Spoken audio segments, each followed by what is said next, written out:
같습니다. 그러니까 일남도 그런 경우가 없고요. 삼남은 남자분, 그 지혜별로 특성을 하고, 이제 사남은 아마 그런 시간들이 그렇게 뭐 정기적으로 있는 걸로는 없는 걸로 알고 있거든요. 그래서 이남만 갖고 있는 너무 좋은 전통인 것 같습니다. 여러분 혹시 그 책 잘 아실 텐데요. 그 화성에서 온 남자와 금성에서 온 여자라는 책이 있습니다. 우리 결혼하기 전에 연애할 때 맨날 이렇게 남녀 간의 싸움을 많이 하잖아요. 이제 그러면 남녀 간의 차이가 천양지차다 뭐 이러면서 이 책을 많이 권해줍니다. 혹시 읽어보지 않은 분이 있으시면 지금도 읽으셔야 될 것 같기도 합니다. 남은 인생이 길기 때문에 한번 읽어보시면 더 남성과 여성을 이해할 수 있는 책이라는 생각이 드는데요.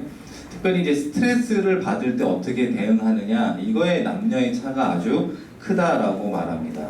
그래서 그 책에 보면 남자들이 특별히 스트레스를 대응하는 과정에서 동굴로 들어간다라는 표현들이 나오고 있습니다.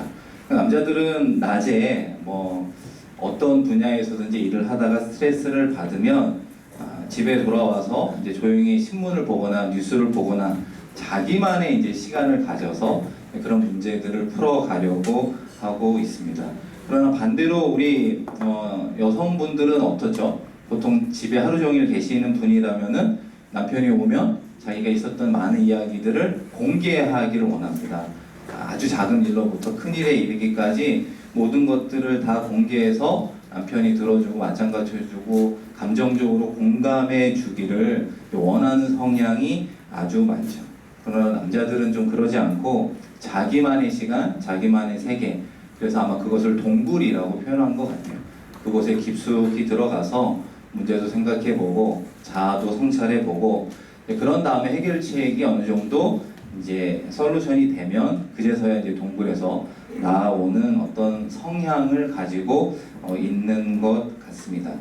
그런 의미에서 동굴에 남자들이 자주 들어간다라고 말할 수 있지만 동굴에서 오래 머물다 보면 오늘 이제 말씀 가운데 나오는 표현이지만 감옥에 갇혀 있는 우리의 모습을 바라볼 수 있는 것 같습니다. 그래서 우리 남자들의 이야기라고 한다면 내가 들어가 있는 동굴에서 나오는 것, 내가 오랫동안 머물고 있는 감옥에서 나와 참된 자유를 누리는 것이 하나님께서 원하는 바다라고 하는 큰 틀에서 오늘 말씀을 함께 나눠 보도록 하겠습니다. 함께 읽은 말씀 가운데 특별히 2절 말씀 너무나 유명한 말씀인데요. 우리 2절 말씀 한 번 더 같이 읽어보겠습니다. 내 이름을 경외하는 너희에게는 공의로운 해가 떠올라서 치료하는 광선을 비추리니 너희가 나가서 외양간에서 나온 송아지 같이 뛰리라. 여러분 이 말씀 유명하죠? 많이 들어보았습니다. 주로 어디서 많이 들어보셨습니까? 아마 구역장 하시는 분들은 딱 느낌이 오죠. 목사님이 황우신방 갈 때 늘 이 말씀을 받고 읽고 설교하고 기도하던 기억들이 아마 있었을 것입니다. 육체적으로 연약한 분들에게 하나님의 공의로운 해가 치료의 강선으로 발하여 주셔서 다시 한번 몸이 건강해지기를 원합니다. 그 건강함이라는 것이 단순히 걷는 정도가 아니라 외양간에 있던 송아지가 나와 뛰노는 것과 같은 어떤 자유로움을 누렸으면 좋겠습니다.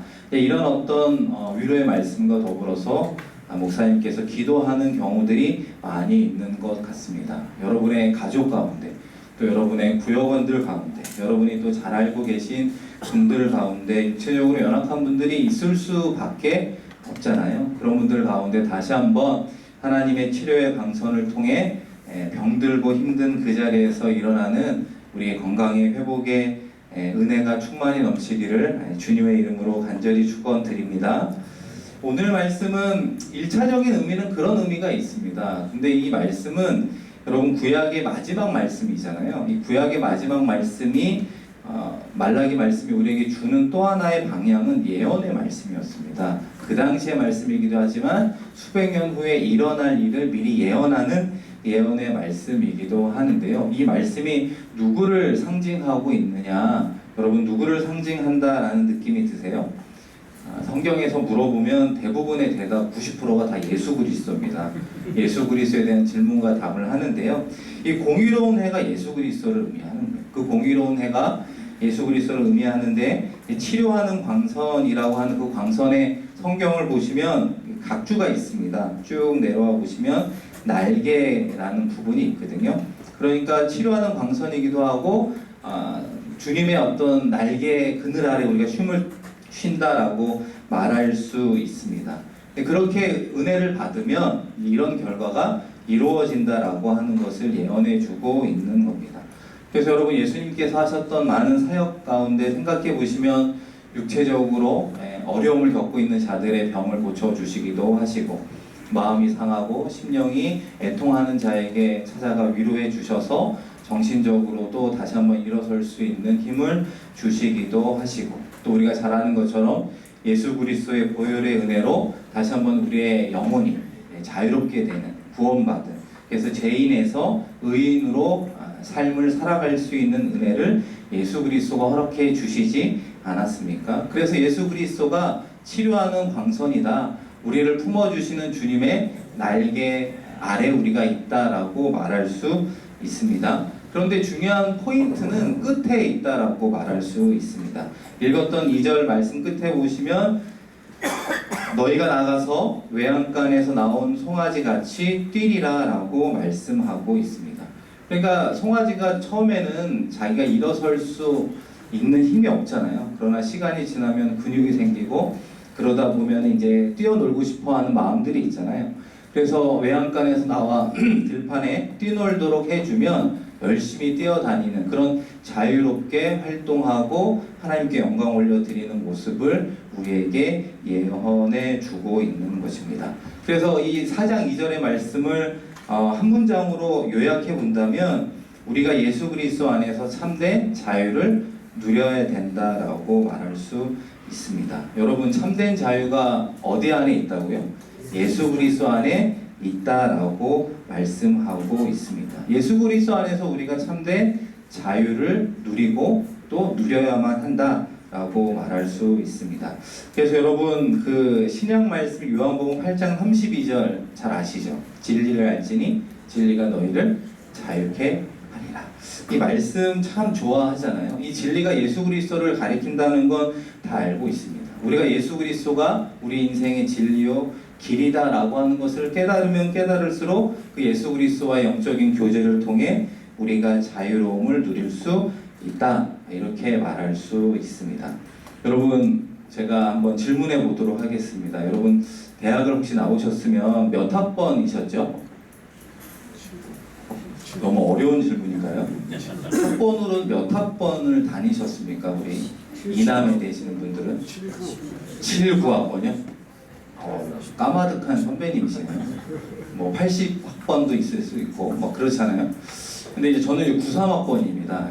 여러분에 비하면 너무나 차이가 많이 나는 후배 대학생으로 이제 시간을 보냈는데요. 제가 이제 대학교 다닐 때 한 2년 동안 그 학교 안에 있는 선교단체에서 활동을 한 적이 있었습니다. 그때 이제 안 믿는 사람들 가운데 특별히 선교단체를 처음 온 사람들이 있었어요. 제가 모태신앙이다 보니까 처음 온 사람들은 좀 궁금했어요. 이분들은 왜 왔을까? 이런 궁금함 때문에 처음 오면 꼭 물어봤어요. 왜 여기에 오시게 됐습니까? 이렇게 물어보면 이분들이 공통적으로 하는 말씀이 이 요한복음 8장 32절 말씀이었습니다. 진리를 알지니 진리가 너희를 자유케 하리라. 제가 자유케 된다라고 하는 이 말씀에 끌려서 왔다는 거예요. 그러니까 진리는 잘 뭔지 모르겠고 예수 그리스도가 누군지 잘 모르지만 어쨌든 이 모임 안에서 자유롭게 한다라고 하는 이 부분에 어떤 마음에 이끌려서 왔습니다. 이렇게 이야기를 하는 겁니다. 좋은 대학에 들어온 사람들이죠. 좋은 과를 또 다니는 전도 유망한 그런 과에 입학한 학생들도 많이 있었습니다. 초등학교 6학년, 중학교 3학년, 고등학교 3학년 12년 동안 공부만 했던 학생들이 많이 있었습니다. 그래서 대학만 들어가면 합격만 하면 이제 행복이 시작이 되는 줄 알았습니다. 그런데 그 합격의 기쁨은 잠시, 그리고 다시 막상 들어와 보니까 더 공부 잘하는 학생들의 틈바구니 속에서 경쟁해야 되는 자신들의 모습을 보게 되어 있었습니다. 그래서 여러분, 그 서울대 학생들 중에 정신병자들이 좀 꽤 있습니다. 근데 특별히 어느 과 출신들이 많냐면 경영학과 출신 중에 정신병자들이 좀 있었습니다. 근데 이제 서울대에서도 하이 클래스가 있잖아요. 그 중에 이제 뭐 경영학부, 의대, 법대 이렇게 있는데 이제 그 무슨 소문이 있었냐면 특별히 서울대 경영학과를 나온 2명의 학생 중에 정신병자가 있다는 거예요. 근데 정문에 한 명이 있고 후문에 한 명이 있대요. 근데 언제 만나느냐? 비가 오는 수요일 날 나가보면 만난다는 거예요. 근데 어떤 사람은 정문에서 하얀 옷을 입고 있고 후문에서는 청색 옷을 입고 있다고. 막 이런 괴소문이 막 이렇게 돌았습니다. 실제로는 그런 사람을 본 적은 없었는데 왜 이런 소문이 도는가 이렇게 물어보니까 그들의 이야기가 이런 거예요. 그래도 서울대 경영학과 들어올 정도면 전국에서 공부 잘했던 사람이잖아요. 꼴찌를 해본 적이 있을까요? 한 번도 없죠. 전교 1등 아니면 자기가 속한 서울의 뭐 경기도의 어느 부서에서 다 1등 하던 친구들이 300명을 모아놨어요. 근데 어쩔 수 없이 또 1등부터 300등을 이렇게 순서를 매겨야 되잖아요. 근데 300등을 하는 사람이 있을까요? 없을까요? 당연히 있어야 되잖아요. 누군가는. 근데 그거를 못 견디어 하는 겁니다. 내 인생에 1등만 달려오던 수재 중에 수재라는 말을 듣던 사람들인데 어느 순간 내가 300등에 머물고 있는 자신을 보면 견딜 수 없는 사람들이 생겨나기 시작을 하는 거죠. 이기지 못하면 아까 말한 이제 그런 정신병자라고 하는 괴소문의 주인공이 되기도 하는 것 같습니다. 그러니까 이들이 고민하게 된 거예요. 들어와서 장밋빛 어떤 미래를 전망했는데 또 다시 나보다 공부 더 잘하는 애들과 경쟁해야 되고 여기서 뚫고 또 뭐 직장을 하든 사업을 하든 또 좁은 경쟁 속에 내가 또 뛰어들어야 되고 그러면 또 성공하기 위해서 또 다른 경쟁 속에 들어가야 되는 게 인생인가? 난 도대체 무슨 인생을 사는 건가? 경쟁의 감옥 속에 들어가 있나? 이런 고민들을 하기 시작을 했던 것 같아요. 제가 느끼기엔 그러다 보니까 이 말씀에 끌릴 수밖에 없었던 것 같아요. 진리를 알지니 진리가 너희를 자유케 하리라. 과연 내가 자유케 될 수 있을까라고 하는 질문을 가지고 온 학생들이 결국 그 선교단체에서 자리매김을 하고 성경 공부하면서 예수님을 만나고 인생의 목적을 새롭게 찾아가는 그런 많은 사람들을 보게 되었습니다. 그렇기 때문에 우리 모두는 예수 그리스도 안에서 우리 역시 무엇을 누려야 될까요? 참된 자유를 누려야 합니다. 근데 제가 자꾸 말씀드리는 뉘앙스가 우리가 참된 자유를 누리지 못하고 있는 것 같은 느낌이 들지 않으십니까? 이 말의 또 다른 이면은 우리가 무언가에 갇혀 살고 있을 수 있다는 사실. 우리는 자유로워 보이는데 사고와 행동 다 자유롭고 우리가 자유인이라고 말하고 있는데 실제로 삶의 다양한 영역에서 우리는 동굴에 들어가 있거나 아니면 더 깊은 부분은 삶의 감옥에 갇혀 살아가고 있다라고 말할 수 있습니다. 근데 그 이유는 우리의 죄성 때문에 그렇습니다. 우리가 예수님을 믿으면 죄인에서 의인으로 된다는 건 신분의 변화지 우리의 컨디션은 우리의 상태는 여전히 죄인이라는. 그래서 이 죄인이라고 하는 상태는 우리가 주님 오시는 날까지 하나님께서 우리를 부르시는 때까지 우리가 성화라고 하는 과정을 통해서 이겨나가지 않으면 안 된다는 거예요. 그래서 그 죄성이 발목을 잡고 있는 삶에 다양한 영역이 있어요. 우리의 약점의 영역이 있는데 그곳에 발목 잡혀 있으면 감옥에 갇힌 자유롭지 못한 영혼으로 살아가게 된다라고 이제 말할 수 있습니다. 이 부분을 정확하게 얘기해주는 성경 말씀 구절이 있습니다. 우리 한번 말씀을 찾아보도록 하겠습니다. 전도서 4장의 말씀인데요. 전도서 4장 13절, 14절의 말씀입니다.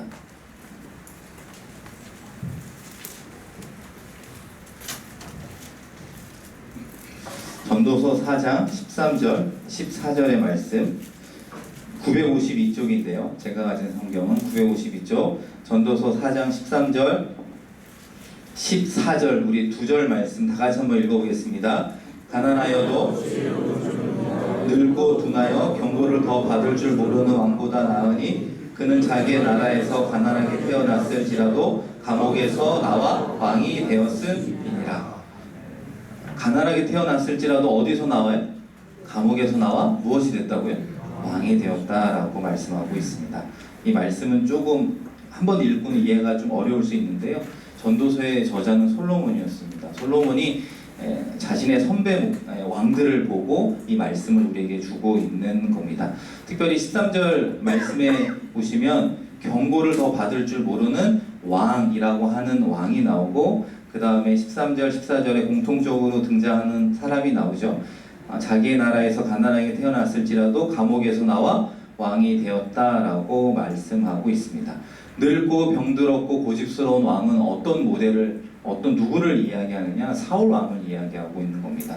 그리고 가난하지만 젊고 건강한 소년, 그 사람은 누구를 말하고 있죠? 솔로몬의 아버지 다윗 왕을 이야기해 주고 있습니다.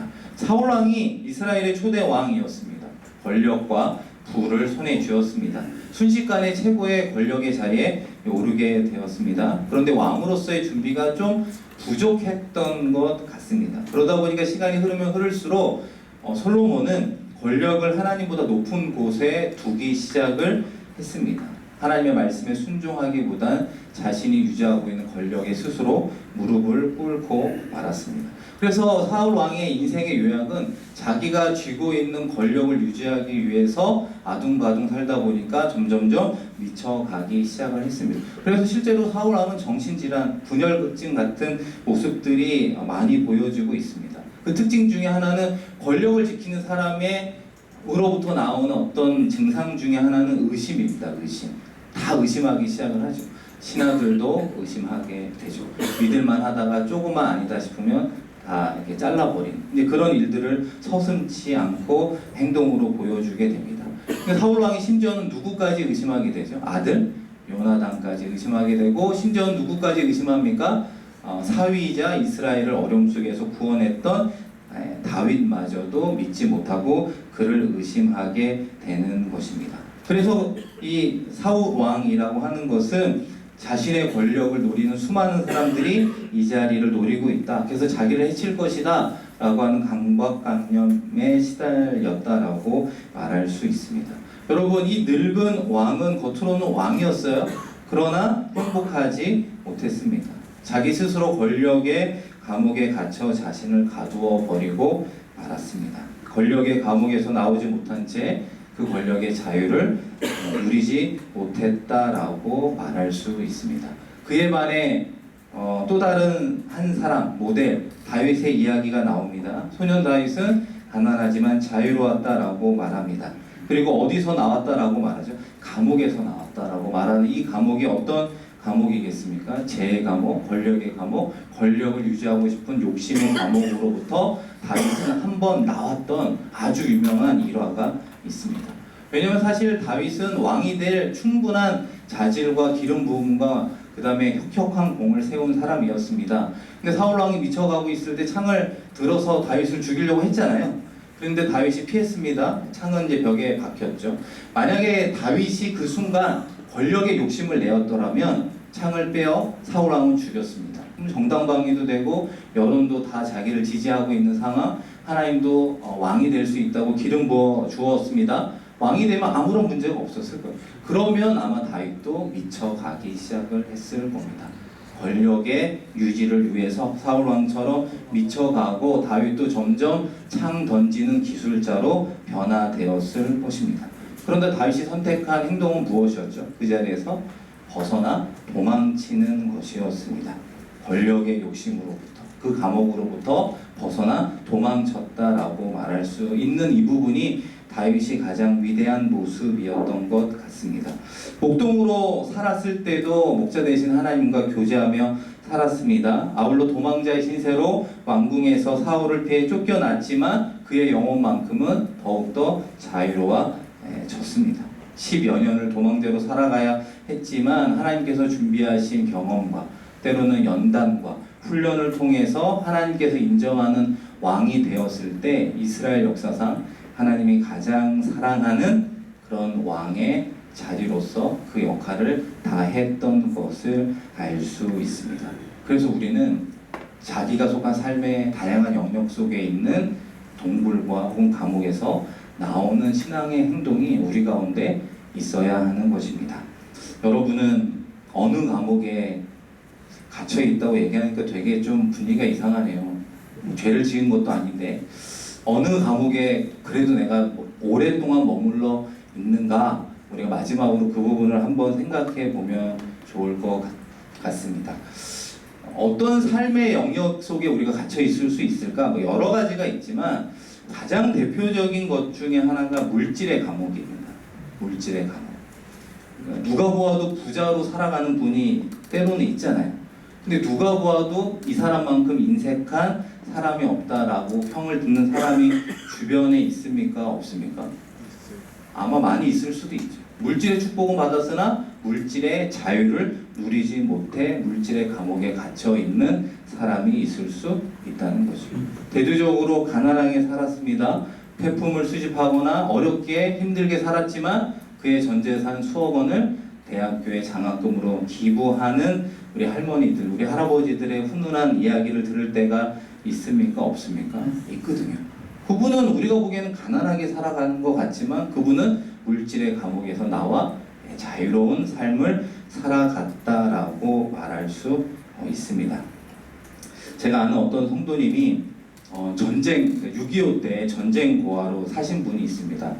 그래서 여러분 혹시 그 소식, 6월달이 되면 그런 이야기들이 있잖아요. 그 6.25가 있을 때 미국의 그 국목이었던 어떤 대령님이 한 1000여 명의 고아들이 서울에 있었다고 하더라고요. 근데 이제 북한군이 내려오면 다 죽게 되니까 수송기 몇 대를 빌려달라. 그래서 이 아이들을 구해야 된다. 그래서 원래는 군수 물자를 나르려고 했던 수송기를 이 대령의 간곡한 부탁 때문에 허락을 받고 여러 수송기에 1000여 명의 고아들이 제주도로 이렇게 피난을 간 적이 있습니다. 그래서 그때 이제 살아난 고아들이 있었을 거 아니에요. 그 중에 한 분이 제가 아는 교구의 어떤 성도님이셨습니다.